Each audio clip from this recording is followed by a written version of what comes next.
ଛାତିରୁ ଟିକେ ସରଟାକୁ କାଢି ନଉନ। ରାଜା ଦଶରଥ ଗଲେ କୌଶଲ୍ୟା ସେ ଦୁଃଖ ବର୍ଣ୍ଣନା କରିବ ବନି।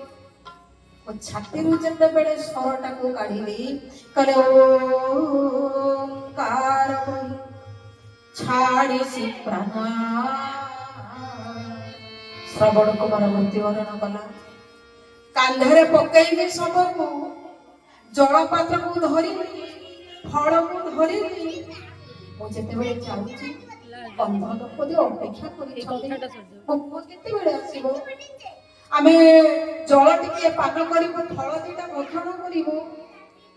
ପାଦ ଶବ୍ଦକୁ ଶୁଣିଦେଲେ ଅନ୍ଧମାନେ ଡାକିଲେ ଆସ ଆସ ହାରିବାର ପତିୟ ବେଗେ ଜଳ ତ ବିଳମ୍ବ ଦେଖି ମାତା ହୁଅଇବି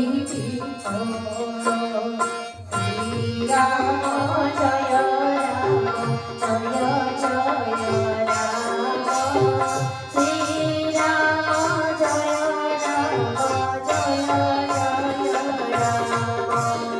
ଫଳ ମୂଳ ଦିଅ ପ୍ରଭୁ କରିବୁ ଆହାର ଆମ୍ଭେ ତୁମେ ଅଥମୁ ତୁ ଚକ୍ଷୁଆ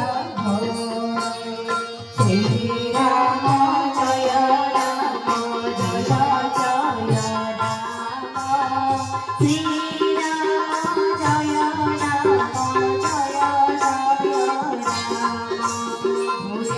ଆନନ୍ଦ ସଚିଦାନନ୍ଦ ଭଗବାନ କେ ଜୟ। ଡାକୁଛନ୍ତି କଲେ ବାପା ତୋ ମା ଆଜି ଶୋଷରେ ଆଟୁପାଟୁ ହଉଛି, ତୁ ତ ଯେତେବେଳେ ଆସୁ ତୁଣ୍ଡରେ ବାପ ମା ବୋଲି ଡାକୁ। ଆଜି କଣ ହେଇଛି, କାହିଁକି ଅଭିମାନ କରିଛୁ? ଅନ୍ଧ ବାପ ମାଙ୍କର ସେବା କରୁଛୁ ବୋଲି ଧନ କଣ ତୋତେ କଷ୍ଟ ହଉଛି?